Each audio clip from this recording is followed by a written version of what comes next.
Muito tempo antes da Marvel pensar em colocar o Homem de Ferro e o Capitão América para brigarem por conta da identidade secreta dos super-heróis, a DC usou esse mesmo elemento, mas foi muito mais além, entrelaçando seu universo ficcional de quadrinhos com um período muito controverso da história americana. Então fica até o final desse vídeo que eu vou te contar sobre quando os membros da Sociedade da Justiça foram acusados de serem comunistas.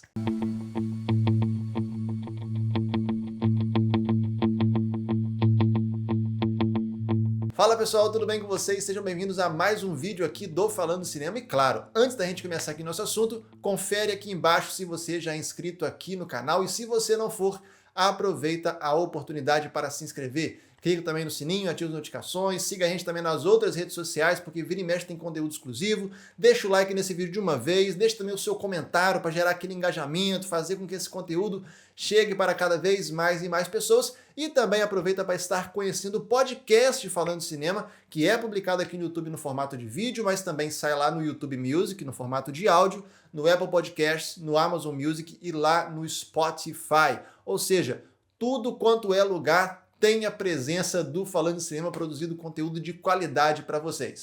Durante a Segunda Guerra Mundial, os países que tinham lá suas diferenças e picuinhas acabaram se unindo para enfrentar uma ameaça maior e global que era o nazismo. E quando a guerra acabou e o nazismo foi derrotado, acabou ficando uma grande divisão política e ideológica no mundo, por causa das duas maiores potências que saíram meio que quase intactas da Segunda Guerra Mundial. Os Estados Unidos com a ideologia capitalista e a União Soviética com a ideologia socialista e comunista. Esse período ficou conhecido como Guerra Fria, começou no final da Segunda Guerra Mundial e só foi terminar mais de 40 anos depois, no final da década de 80, quando começou ali o desmantelamento da União Soviética. A Guerra Fria possui várias características e passou por vários momentos de altos e baixos na tensão entre as duas potências, e uma das principais características desse período, principalmente do lado americano, foi a paranoia. E um dos caras que mais se aproveitou desse sentimento nesse período foi o senador americano Joseph McCarthy. A Sociedade da Justiça foi o primeiro grupo de super-heróis criado na história dos quadrinhos, só que muito embora a Liga da Justiça, que surgiu muito tempo depois,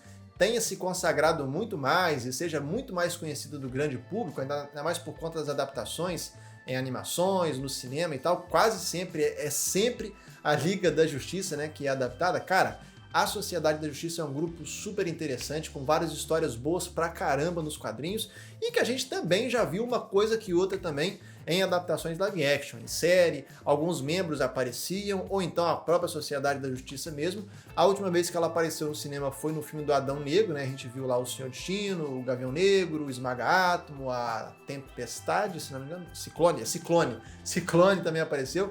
Assim, muito embora o filme do Adão Negro eu acho um filme pavoroso de ruim, eu acho bacana, cara, o visual, a participação, o elenco que foi escolhido, os poderes. Eu acho que é um dos pontos mais positivos do filme, é essa introdução e participação da Sociedade da Justiça, e eu espero que nesse novo universo DC capitaneado pelo James Gunn, a Sociedade da Justiça também acabe achando o seu lugar ao sol. Mas vamos lá, em 1951, na cronologia do universo DC, mais especificamente na Terra 2, porque você sabe que a DC é mais do multiverso, enquanto a Marvel é do universo compartilhado, a formação da Sociedade da Justiça nessa época era a seguinte: Lanterna Verde, Flash, Gavião Negro, Doutor Meia-Noite, Átomo, Canário Negro e Mulher Maravilha. Nessa história específica, parece mais uma aventura normal. A Sociedade da Justiça vai lá, enfrenta os vilões, consegue derrotá-los, prende todo mundo, eles salvam um dia e tá tudo certo. Só que no final da história, aparece um camarada lá que entrega para eles uma notificação dizendo que eles foram intimados para estarem prestando depoimento numa comissão do Congresso americano. A princípio eles acham até um pouco esquisito, né, eles estarem sendo convocados pelo governo para prestar esclarecimentos no Congresso e tal, mas eles pegam e vão porque eles falam, pô, a gente não tá devendo nada, então vamos lá. E a Mulher Maravilha, como ela já tinha lidado com membros do governo antes, ela até tranquiliza, falando que vai ficar tudo bem, que isso é normal, beleza, que vai ficar tudo certo. Só que as coisas não saíram da forma que a Mulher Maravilha previu, e justamente quando começa a audiência, a primeira pessoa que brota lá na sala é justamente o vilão que eles tinham derrotado na história anterior. E a galera lá da comissão começa a questionar a Sociedade da Justiça qual que era a ligação que eles tinham com aquele camarada e tal, e eles explicam, né, que ele era um vilão, que eles descobriram que ele estava fazendo tal coisa, a gente foi lá, derrotou ele, prendeu ele, tá tudo certo. Só que aí é revelado que, na verdade, esse vilão era um agente, um espião estrangeiro que estava em território americano em uma missão de espionagem. E a Sociedade da Justiça fala, né, que eles não sabiam de nada disso, que eles não têm nada a ver com essa história. Enfim, aí a galera da comissão fala o seguinte: então beleza, vocês estão falando aí que não tem nenhum problema, que vocês são fiéis aos Estados Unidos, que vocês não estão envolvidos com nenhum tipo de outro país, não estão mancomunados com espião de lugar nenhum. Beleza, vocês querem provar a lealdade que vocês têm para essa nação?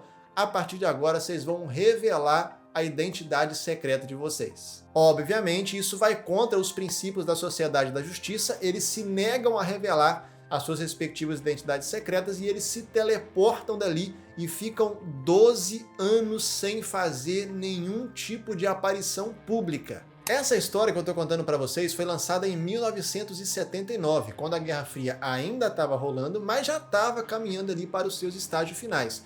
Mas é interessante porque na história não é revelado, por exemplo, o nome dos políticos envolvidos nessa comissão, eles só mencionam que esse vilão era um agente espião estrangeiro, mas não falam que ele era da União Soviética, de algum país do bloco comunista, não fala absolutamente nada disso. Mas uma coisa que a história fala de forma bem explícita é que esse comitê que a Sociedade da Justiça foi prestar esse depoimento era o Comitê de Atividades Anti-Americanas, que de fato existiu na vida real, e o principal nome desse comitê foi justamente o senador Joseph McCarthy. Muitos anos depois, quando a DC decidiu recontar essa história, eles explicaram que o Joseph McCarthy, o personagem dele, não aparece na comissão interrogando a Sociedade da Justiça porque ele tinha falecido em um acidente de carro.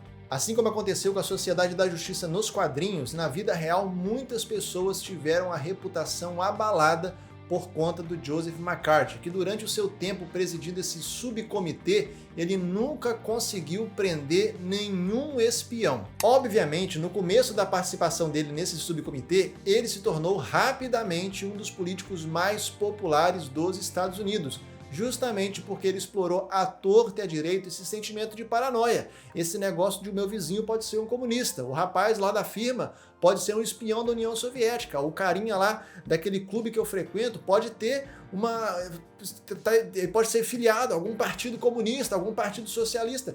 Ele explorou esse sentimento de você estar sempre na defensiva, sempre desconfiando de todo mundo, sempre meio que mantendo um discursinho padrão, um comportamento padrão, e qualquer coisa que fuja um pouquinho disso já é um negócio subversivo, o camarada já é um comunista, né? E essa caça às bruxas, cara, foi não só fomentada por ele, mas feita por ele. Só que, com o passar do tempo, esse tiro que ele deu, achando que ele ia, sei lá, mano, se tornar o próximo presidente dos Estados Unidos, foi saindo pela culatra muito rápido, porque durante o período que ele foi presidente dessa comissão, ele começou a chamar gente de Hollywood, ele acusou gente do exército de ter comunista infiltrado no exército, chamou um monte de gente lá para prestar depoimento, e o negócio foi ficando ruim para ele, porque ele começou a acusar, falar que tinha nomes, que sabia, que não sei o quê, e ele nunca revelava quem são essas pessoas, nunca revelava qual que era a trama, a conspiração que havia no exército, ou então em Hollywood, para espalhar uma mensagem, que não sei o quê.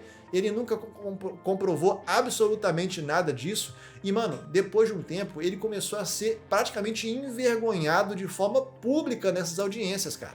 Em um espaço de aproximadamente 2 anos, o senador Joseph McCarthy viu a sua popularidade que estava aqui em cima despencar. Ele saiu da presidência desse subcomitê, ficou completamente no ostracismo, acabou se envolvendo novamente com vício e bebida alcoólica, faleceu algum tempo depois, mas antes disso ele ainda sofreu uma pena de censura do Congresso Nacional por conta das suas atitudes horrorosas. O interessante é que esse evento da Sociedade da Justiça é considerado canônico, não só pelo fato da DC ter recontado essa história várias e várias vezes durante a sua cronologia, mas pelo fato dela também ter utilizado esse evento do sumiço da Sociedade da Justiça como um pretexto para a criação da Força Tarefa X, que depois viria a ser conhecida como Esquadrão Suicida. Por quê? Havia somente a Sociedade da Justiça, e a Liga da Justiça só veio a surgir muitos e muitos anos depois. Nesse meio tempo, para o mundo não ficar 100% desprotegido, foi criado a Força Tarefa X. Olha que sacada, cara, tem coisa nos quadrinhos que é coisa realmente de gênio. Então esse foi o vídeo de hoje, pessoal. Espero que vocês tenham gostado aqui desse conteúdo e eu gostaria muito de saber a opinião de vocês aqui nos comentários. Se você não tem opinião, deixa aqui um ponto, deixa aqui um emoji, deixa aqui uma frase, faz esse canal ter o engajamento necessário para o YouTube ver isso e recomendar o Falando Cinema para cada vez mais e mais pessoas. Se porventura você se esqueceu, confere aqui embaixo se você já é inscrito. Se você não for, aproveita para se inscrever, deixa também um like nesse vídeo se você esqueceu e compartilha esse vídeo com seus amigos para que mais pessoas tenham acesso a esse conteúdo maravilhoso que a gente produz por aqui. E no mais é isso, muito obrigado por vocês terem ficado até o final e a gente se vê no próximo vídeo. Tchau!